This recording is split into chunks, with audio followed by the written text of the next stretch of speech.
Hey Lonnie, how's it going? And Alex, play some Garth Brooks. Oh man, uh, what's that when I get that like that ain't going down till the sun comes up.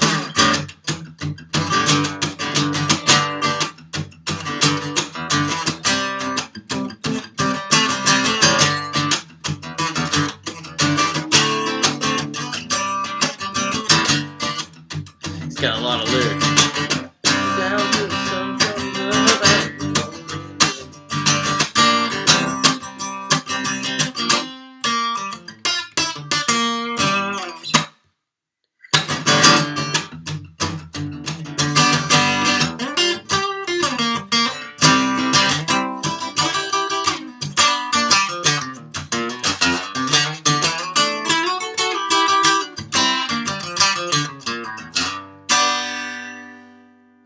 Something like that. Anyway, hey guys, how's it going? It's Michael here again. We're doing the second Guitargate live, and oh, thanks, Eric. I really appreciate that. Um, Try to keep it fun and light for everybody. Anyway, I just got done watching The Voice. I don't know if any of you guys watch The Voice on NBC, but a friend of mine, Adam Wakefield, is the dude from Nashville on there. And if any of you guys are watching, he's like the country blues guy. And if you guys vote or anything like that, I hope you guys vote for him because he's a friend of mine, and it's so good to just see him killing it out there. Even though he's from Nashville, he was in Baltimore for like 10 years or so, and I met him when he played in a band called Old Man Brown, and they actually played at my wedding in Maryland, which was super awesome. And I believe before that he's from Maine or something like that. But anyway, if you guys were watching The Voice, and check out Adam Wakefield, download from iTunes or whatever. The dude is such a strong player, and he's an even better piano or keyboard player, organ, than you would even think, like, as a singer. Like, the dude's awesome. So anyway, we got that going on, and then I do need to get down to South Florida and do some bar jams. Actually, Eric, I am going to be playing in Key West for a week at Sloppy Joe's. I think it's the first week of August. Yeah, it's like the 3rd through the 9th. So I don't know if that technically counts as South Florida, but I'll be in Key West for a week if you want to come drink a beer and play some tunes. Anyhow, the other thing is, as per request from last week, I don't have my $200 cheap Fender. This is my baby that I wanted to show you guys. This is a Cherry Taylor 510. And this is from 1980, I don't know. I want to say it was 3 or 4 or something like that. I don't know if you guys can see that all that well, but that is actually a Cherry guitar. And this has a cool story behind it. This was in a pawn shop in Miami for $1,000. It was beat up. It had cracks on the side. I don't know if you can kind of see in this light here and here. And I lived out in LA at the time, and took it down to the Taylor factory in San Diego, and got it fixed up. And the guy there that ran the factory offered me like $7,000 or something for it, and I ended up keeping it because everywhere I've gone in the world, every different country and continent, this thing has come with me, and I just love it. So I'm going to play it for you for a little bit.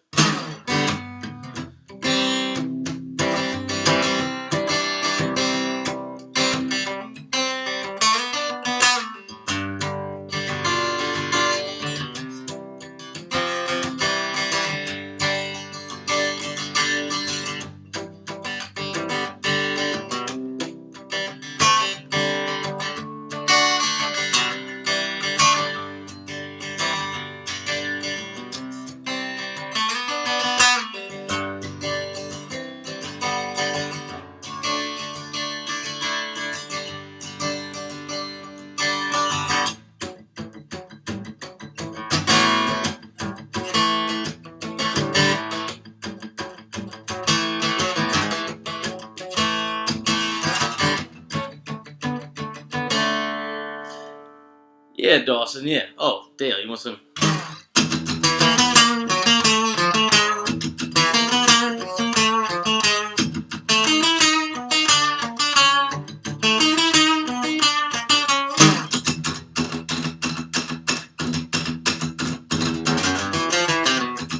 Something like that.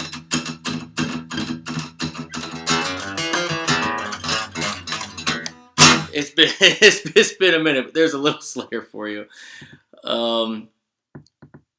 Yeah, see, the problem is I'm trying to do these lessons at night, and it's 10:15 my time right now, and I have 2 little kids that are sleeping upstairs, and so I really shouldn't whip out the amp and wake them up.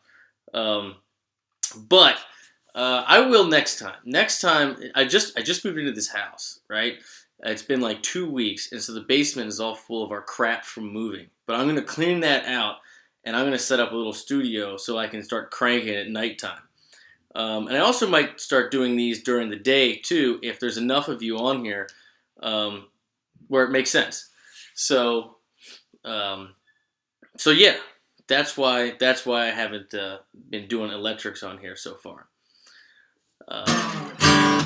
Let's see here. Let's do a little something slow bluesy, a little something different.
Yeah, Morgan. I think J.J. Cale did write that too.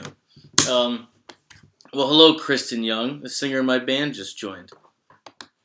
For all you who were talking about before, come out to Sloppy Joe's first week of August in Key West, and you'll get to see my friend Kristen sing with us. She's just a hell of a singer. And also, you can, if you're curious, you can check out Baltimore'sBestBand.com, and you can check out what our band stuff sounds like.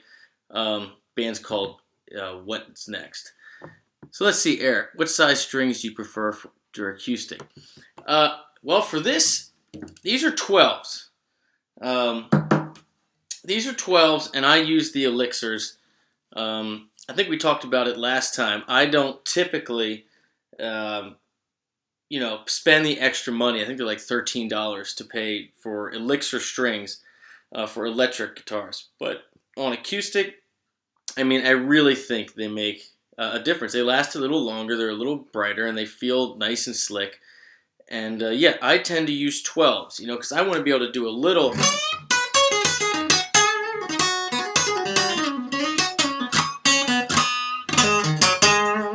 I mean, it's an acoustic, so you're not trying to do like big crazy bends, but I like to be able to have a little bit. So playing with the 13s or 14s, like a lot of people do, is just a little too much. Maybe it sounds a little bassier when I know it's bright. I know that.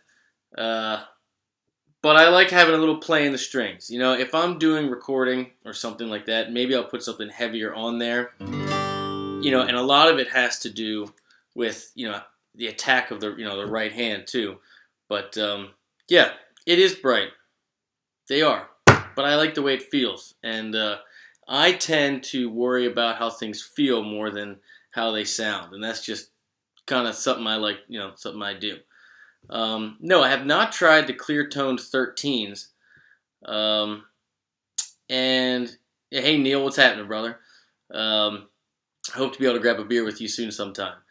I've not, 11s I feel are just too light, 12s are already pretty darn light.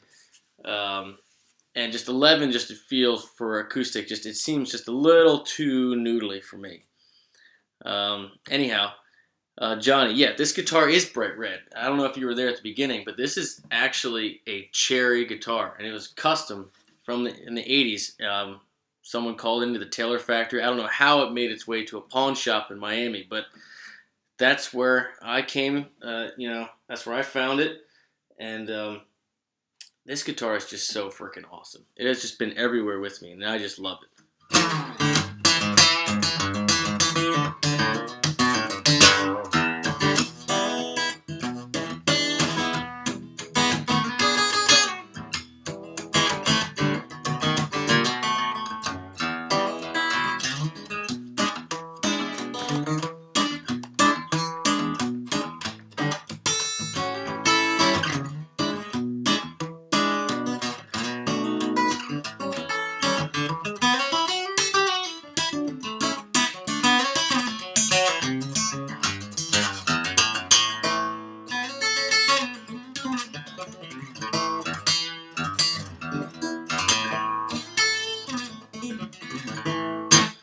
Let's see, Adam. Use Ernie Ball 9 Super Slinks for years for them crazy bends. Yeah, dude. What's funny for all you ZZ Top fans or blues fans? There was an interview with Billy Gibbons, from ZZ Top, and they asked him, this same question, what type of strings do you use, whatever, and he's like, well, when I first started playing, I opened for B.B. King, and we were playing backstage, and he goes, why are you working so hard with those 10s? He was playing 10s or something at the time, and so BB used 9s, and he said, well, BB's not working that hard, maybe I don't have to work that hard, and then he went to 8s, and I think I read an article not too long ago where he actually had 7s on his guitar. So you think ZZ Top, and he's got that just massive, massive guitar tone, it sounds awesome, but he's playing 7 or 8s on his guitars. No joke. Look it up. I don't know how I got on that tangent. Yeah, John, you're right about that. If you do a lot of that stuff for a long time, you will want to go lighter. I mean, there is something to be said for that a la Stevie Ray Vaughan thing, where the more it fights you, the more sure you have to be of where you're going. In other words, if it's so easy to bend, you're probably going to bend too much and too far. Where like if you really, really have to work for it, um, you tend to have to be really on purpose with what you're doing. And so I kind of like to fall somewhere in the middle. I don't like it so heavy where it destroys my fingers, but I also don't like it so light where I can play a little noodly, and it just makes it too slinky for me. I like my guitar to fight me just a little bit, just enough to keep it honest. Um, let's see, Johnny here. Is there anything wrong with filing down your guitar frets? No. Are you talking about getting your frets dressed? Because I don't know how often you guys do it, but I mean, I'd say every year I have to get at least one of my guitars, the frets dressed. And for those that don't know, those are the divots. Do I have any in this one? Not really, because I don't really play this too much. Those are the little divots you get in your frets when the strings, when you press the strings down, when the strings dig into the fret. And so, yeah, every so often you have to get them filed down. So if that's what you're talking about, then of course there's nothing wrong with that. Just eventually you're going to have to get new frets because you're going to run out of fret. You're going to keep filing it down. But I've never heard of anybody filing their frets down for any other reason. Neil, yeah, if I come to Orlando, I will let you know. But yeah, last few weeks in November, definitely shoot me a private message. And I can't remember where we're playing, but even if you're up in the area, we can definitely go grab a beer somewhere. Let's see.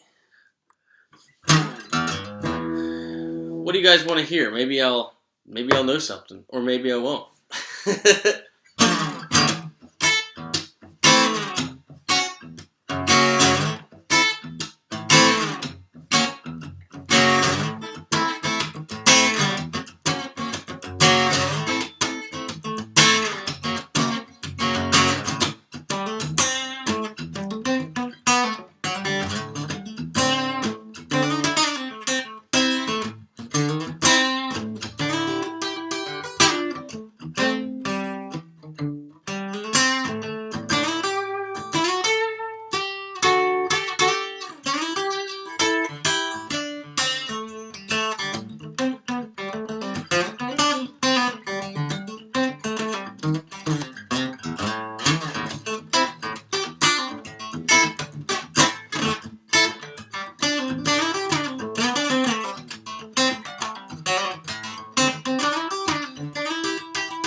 Hmm. Uh, yeah, I'm sure that's true. That you're picking your gauge, string as you get older. I feel like every single thing I've done has changed since I've gotten older. When I first started, it was all just like I was a metalhead, and everything was high gain, everything was super saturated, lots of delay and whatever. And now I feel like um, I use basically just the guitar, the cable, and like straight into the amp. I used to play really light strings because I like to do lots of big crazy bends and dive bombs and everything. And now I've kind of, I do about 10s for electric, 12s for acoustic. So kind of middle of the road. And yeah, lots changes. Let's see. Patience, GNR. Let's see.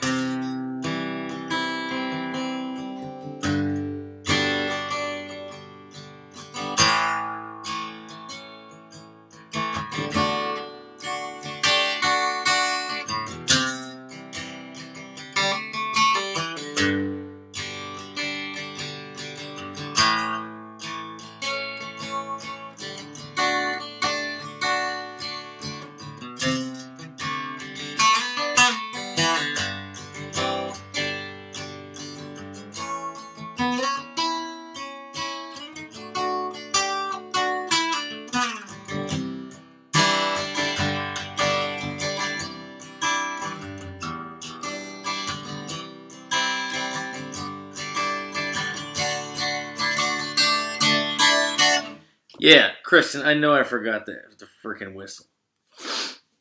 I can't do it. I just can't whistle. You know what? Next time you're coming here and you're going to do one of these with me. Let's see here. Do I play acoustic on stage? Actually, when we play with the full band, I don't. We either do all electric or all acoustic. When we do acoustic, it'll be for the duo or trio, and believe it or not, I use that $200 Fender that has a built-in tuner that I had on the last Guitargate Live, and it's strictly because it's cheap and I don't have to worry about it, and we gig enough that I just like to have stuff that works fine that I don't really worry about. I don't typically bring out real expensive gear to gigs. I have a nice amp, but the guitars I bring out aren't typically nothing special at all. Which hey, to each his own. Let's see here. So it's like, Robert, can you help me out with soloing over chord changes? I never really know what to play and just end up playing the scale in random ways over my chord. All right, Robert. So this is a super common question. All right, this is a real basic approach that everybody kind of struggles with. It's, do I play one scale over all the chords, or do I switch things up? All right. Now the best place to start with this is with pentatonic scales, because everybody knows they're major and minor, basic boxes. They're pentatonic scales. So let's say I'm in A minor, right? And I have another chord. Let's do just two chords. You have A minor and D minor. Now the first thing you have to contemplate is, how long are you staying on each specific chord? Because if it's real quick, like this,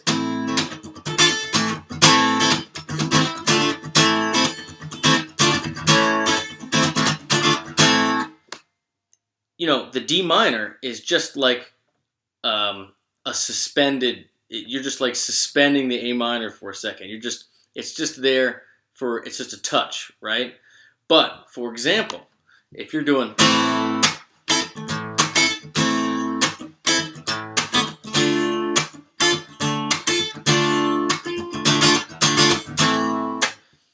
now, in that respect, D minor, your four chord, in the key of A minor, is its own moment in time. It's its own flavor. Like, you're staying on it long enough and you're accentuating it long enough in the rhythm part that it's kind of your responsibility as a lead player to say something specifically about that D minor, because you chose, or the writer of the song or whatever, to focus on that D minor. Again, if you're doing something quick, like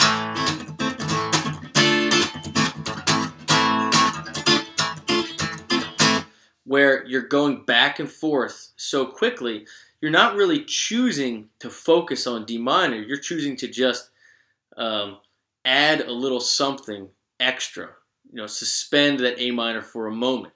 So your responsibility as a solo artist isn't really to say anything about that so much. So how do you do it? When you're on A minor, right? Sorry. You have your pentatonic scale, right? This is pattern 4. For those of you familiar with the Cage system, we talk about it a lot on Guitargate.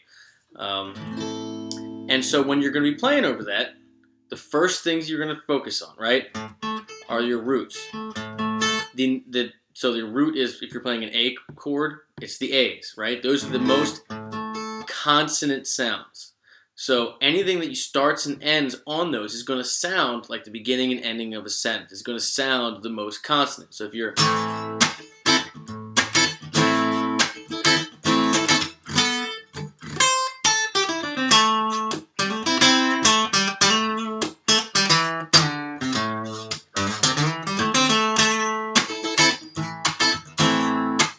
The next thing you want to focus on is your thirds, right? That's gonna sound just a little less consonant, but still completely consonant. So in this case, that would be your C, right? So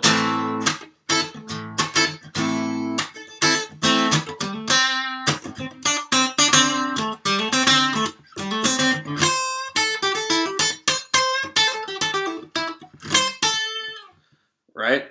Now when you go to your D minor, again, this is really only the case if you have enough time. But when you go to your next chord, you have to look. I mean, literally look, and you can see that these two notes, right, they were in your A minor pentatonic scale. I'm playing the notes in the D minor chord. But what isn't? This F. This F was not in the A minor pentatonic scale. The D was, right? The A was, but the F was not. The F, of course, is in the D minor pentatonic scale.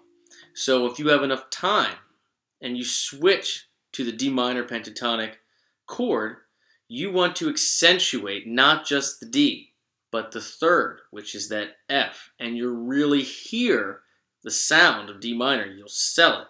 So if I'm in A,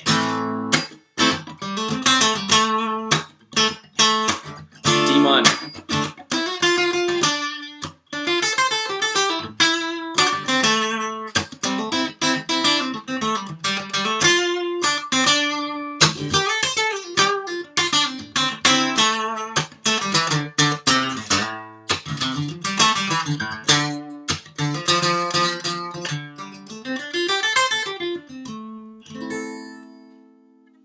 and that's a very basic way to approach soloing over chord changes. Is this the first basic question? Is the chord just supplementing the progression, or does it have its own moment in time, and therefore does it require extra attention, right? Are you accentuating that chord, or are you just kind of cruising by it? If you're cruising by it, maybe snag a chord tone or something like that, but you're not, the flavor, the emphasis, what you're selling is not about that chord. It's about what key you're in, right?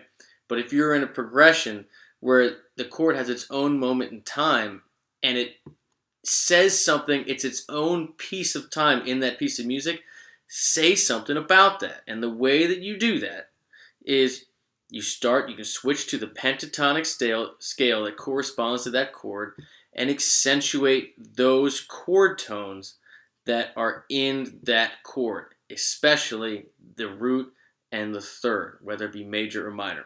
I hope that helps. Let's see what else we got. So we got Neil. A topic that never comes up is picking technique.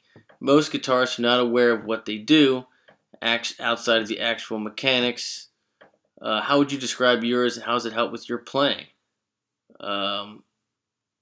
Well, here's the deal. I can't really see on this too well, but I do, I guess, what's called picking fingers. I really like to use the pick between my thumb and index finger to get bass notes, and then use these three to grab the rest of the chord. I really feel that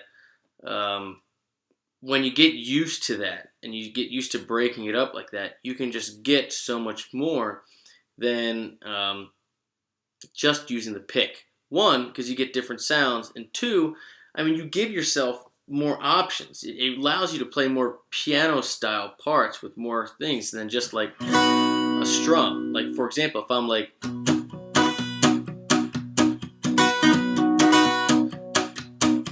I'm pretty limited. I choose to do that if I want that percussive sound, right? But I'm pretty limited as far as what I can do with all this extra stuff on top and still keeping that chugging going. Where if I split it up, I can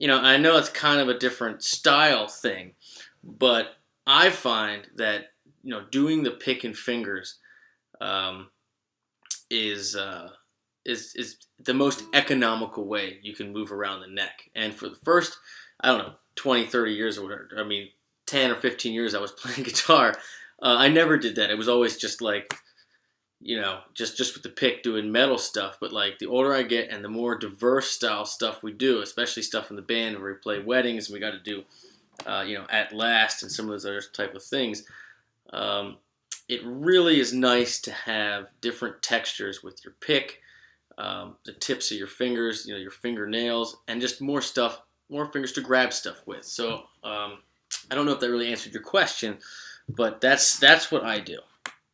Oh, thanks, Kevin. I appreciate that. Um, would I play The Sound of Silence any different? I assume you mean the song. No, I don't think I would. Um, so Ben, I've been thinking about doing some lesson videos like this. I like that you're doing a job. Yeah, Ben, you should, man. You totally, totally, totally should. Um, if you want, you can shoot me an email. Shoot me at support at guitargate.com, and I can give you some tips and pointers. I'll totally help you any way that I can. Um, it's just like anything else. You got to just jump in and start doing it, and you'll get better at it. And I mean, dude, this is only the second Guitargate Live one that I've done, and I'm still like, look, I'm trying to figure out how you can see the guitar, and like, this is only on your phone. You can't even do this on your computer, and you can't even use your phone's whole camera. So I say all that to say, we're all kind of figuring it out, and I'll help you any way I can. Shoot me an email. Adam, can I sing and play? Chris is gonna laugh. No, I am a pretty poor singer, believe it or not. And I really, really should fix that. But I'm a good enough musician to know that, especially when I'm in a band with such good singers, that I really don't try to sing.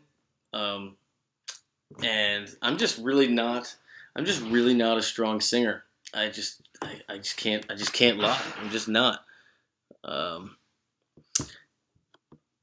oh, Dylan, I'm glad you liked it. That's great. I try really hard to make that stuff make sense. And Eric, yeah, the thirds.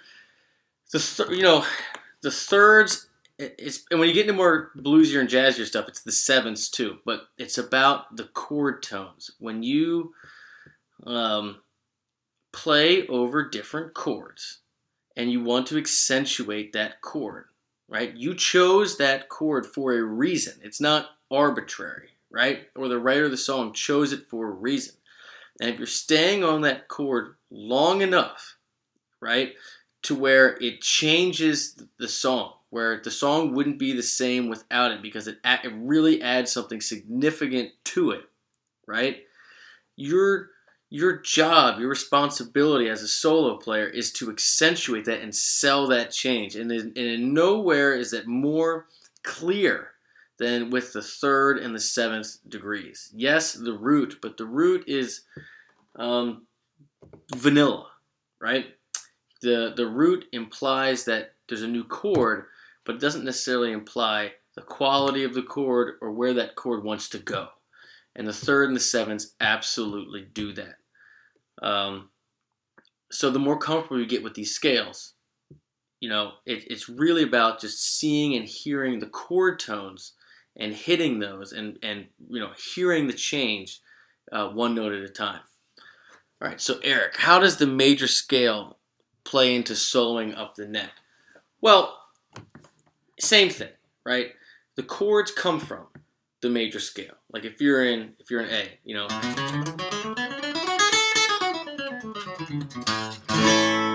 you have 7 notes and you have 7 chords. The chord built on the first note, the fourth, and the fifth are major. The second, third, and sixth are minor. And the seventh is diminished. If you're not familiar with diminished, don't worry about it. It pretty much only applies if you're playing dominant seventh chords, but we're not going to jump into that. So if you're playing something that is all in one key, say it's all in it's all in A major. So you have like a 1-4-5, right? You have A, D, and E.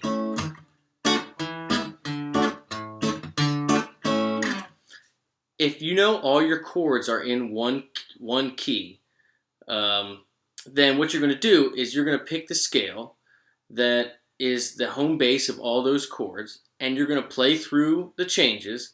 And then again, if you have enough time for each chord, if the song warrants it, spend some time on each one of the different chord changes, accentuating the notes in that chord, those chord tones, but they're still all going to be from the same scale, from the major scale if you're in a major key. That's it.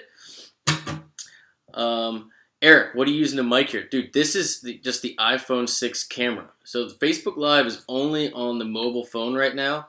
So I guess I could go to the store and get an external camera or an external microphone and plug it in, and I could hear it. Or maybe it would sound better, but how does it sound there? Let me know. McCrae, what's up, dude? Yeah, I am at the new crib, and yeah, we're neighbors now, aren't we? You should cruise on down here and let's play some guitar. So yeah, I'll play for a little bit. I don't know what I'm gonna play, but yeah, does it sound okay on that mic there, or does it sound just really, really shrill? Do you think I should, invest in a microphone?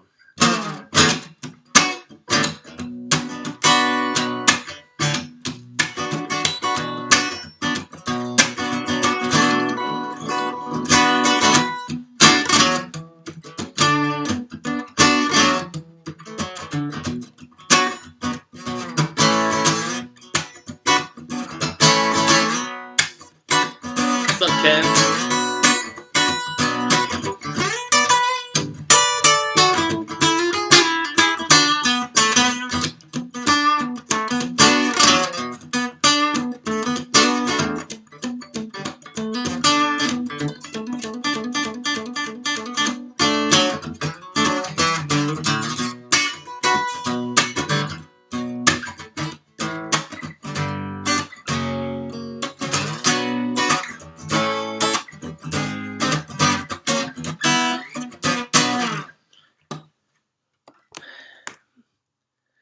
Yeah, it sounds like a cassette dragging at times. Well, a lot of that, it might be some of the just lag on Facebook on the phone or whatever.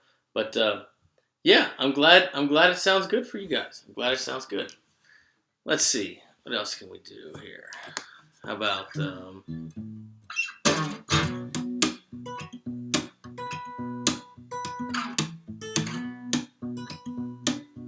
for sure, McCrae, just cruise on over. You know where I live.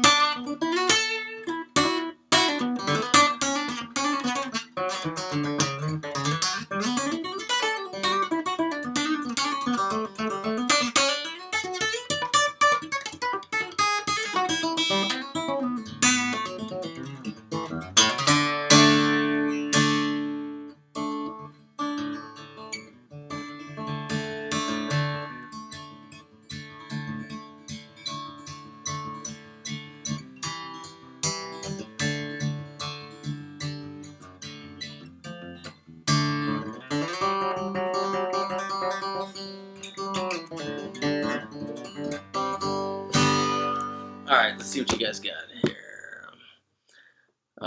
So Dylan, you've also had trouble with the third and the seventh. I've been using the root notes to arrange my solos. Yeah, man, dude, that's the thing. Oh, thanks, I appreciate that. Here's the deal, man. You have to start with breaking everything down by the roots. You just have to, right? Once you can do that, then, besides the root, the most important chord tones, the notes that make the chord significant, it's not the fifth. That's why they call it a perfect interval, because it doesn't add anything color wise. It's just like it's perfectly consonant. I think that's the best way to explain it. So it's the third and the seventh which really really make the chord say what it's supposed to say, which give it that chord's function. Anyhow, all right. How about some Johnny Cash? Oh Jesus.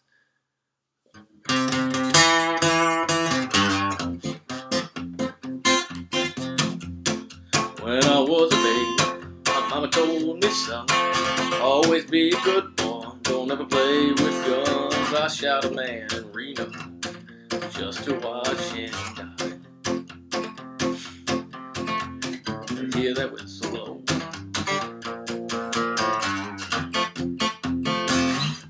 Anyhow, kind of remember that. So Ken, how are the blues things going? Ken, thanks for asking. I appreciate that. So for all you guys which have seen some posts on Facebook, just filmed a new blues fundamental course on Thursday. It'll probably take a few weeks to edit. So mid June it'll be out. But what it is it's a blues fundamentals course. So if for any of you guys that want to play blues, like if you want to jump into a blues jam and you're at a club somewhere and you bring your guitar and they're like, all right, we're going to do a quick change in E, or we're going to do a slow blues in C minor, or we're going to do an 8-bar in F, start from the turnaround, whatever. You're going to know what all that stuff means. We're going to go over all the chords, all the different rhythm parts you can do, how to approach soloing over blues, and also we talk about the three kings, Albert King, B.B. King, and Freddie King, and they each have their own section or box on the neck, which are really great places to get started learning to take leads over blues changes. So yeah, keep an eye out for that. If you haven't already, become a member of the Guitargate site, which is totally free. There's over 60 all HD lessons with multiple camera angles, so you can see everything on there. And you can upload videos for direct feedback from me and ask questions. It's completely free. And if you're a member, I'll shoot you an email with a 50% off coupon for whenever we launch that blues course, if you're interested. It's only going to be like $20 or something like that. So if you're a member at Guitargate, I always give you guys the biggest discount than I do for people who aren't members, and it's free to join anyway.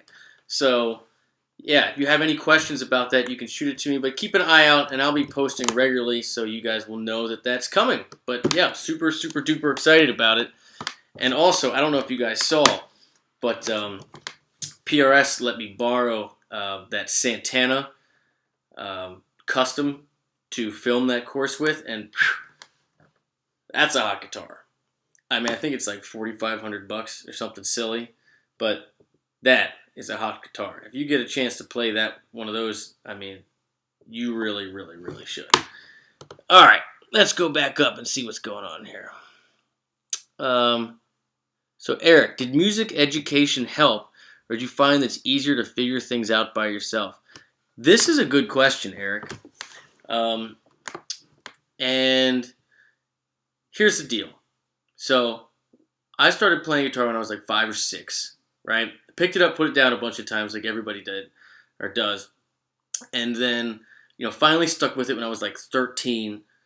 Had private instruction, but my teacher, basically only taught me songs and technique, so on and so forth. No theory, no reading, no improv to speak of. Really, it was really just like song, your typical guitar teaching approach. The stuff that gets a bad rap. And then when I finally went to GIT, I, was thrown into this school with these kids who had been reading their whole lives, had theory their whole lives, and whatever. And they were just amazing. So I totally got my ass handed to me in that respect. But I had a lot stronger chops than they did. But I didn't have the ear that they did.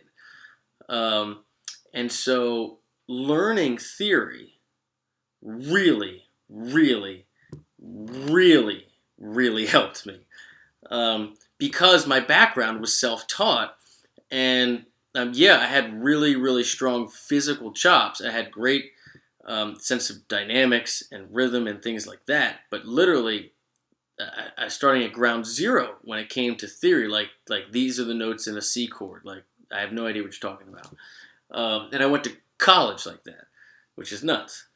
Um, and learning theory totally made it so I could communicate with other musicians. And I didn't even know what I didn't know, which is why I put so much of an emphasis on learning theory and developing your ear on Guitargate, because I know for all you players out there that can just murder the neck, like you're such strong players, but you really truly don't know what you're playing, or you know when you're just going through the woods with the flashlight, and maybe you get out the other side, but you hit a couple trees along the way. Like I'm still that type of person, right? And we all have tendencies to be like that. But if you learn what the thirds and the sevenths sound like, right? If you learn the sound of a dominant chord versus just a regular major chord, like if you learn where chords want to go naturally and why they want to go there, so and you can communicate these things with other musicians, you're going to absolutely blossom as a player. Like you really, really are. Anyway, this is a very long way to say that, sure, Hendrix, Clapton, these, the best players that ever lived, right, didn't have, they were self-taught. A lot of them didn't have private instruction. They certainly didn't have the internet. They certainly didn't have live guitar lessons in 2016. They were, picking up the needle on the record player, moving it over, dropping it, and then rewinding it, and keep doing that and wearing records out to learn licks, and then jam with each other. And that's how they did it. And, there's absolutely nothing wrong about being completely self-taught and learning by ear and doing it that way. But I will tell you that just like learning anything in life, it's harder to teach yourself, and it takes longer than if you have someone to help you and you use technology to your advantage. That's really what I think. I think that you have to spend a lot of time, with the instrument yourself, and not, you have to learn a lot of it on your own. You have to spend time with it. It has to become a personal thing to you. But when it comes to actual, like, how to solo over something, how to do this, that, and the other, it's a lot quicker and easier if you get help.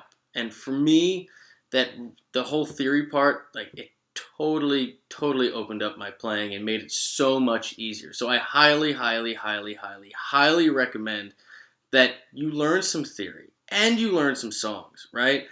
And you stay home and practice scales, and you just go and noodle and solo your face off and have fun. Like, you have to do all those things, and just use technology. Use what you have at your disposal. I guarantee you that if they had stuff like this, in the 60s and in the 70s, and you could go and you could download, instructional videos and scale sheets, and you didn't have to literally pick the record up and drop the needle. You could just slow down and fast forward, digital recordings at time. All those great players, they would all use that stuff, because it's awesome. It just is. Anyhow, let's keep rolling. No, I'm not in the Nashville area, but I know about Carter Vintage Guitars. If I go down there, I will. Yeah, Tiago, you did buy that guitar. You bought that Pure S Mark Tremonti. That's awesome. That's fantastic. That was the right guitar for you, man. I'm happy for you. Sailor, no sweat, brother. Dude, I get it, man. I get it. It's weird. It's like, who is this dude? Who's this dude on this couch with the guitar? coming into my Facebook feed, thinking he could teach hundreds of people at a time. And it's weird for me too. But I'm trying to be out here doing this for other people, and it's just it's. I appreciate your comment, and no sweat, brother. It's a non-issue. All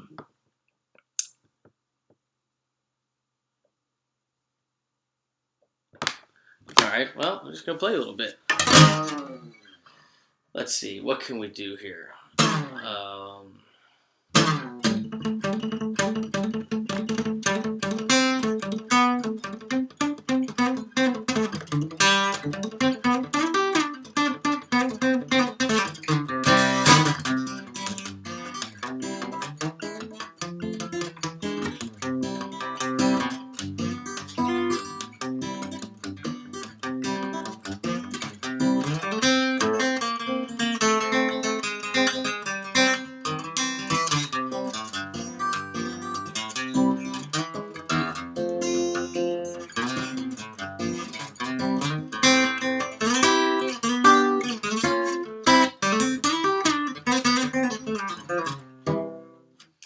I guess my phone cut me off.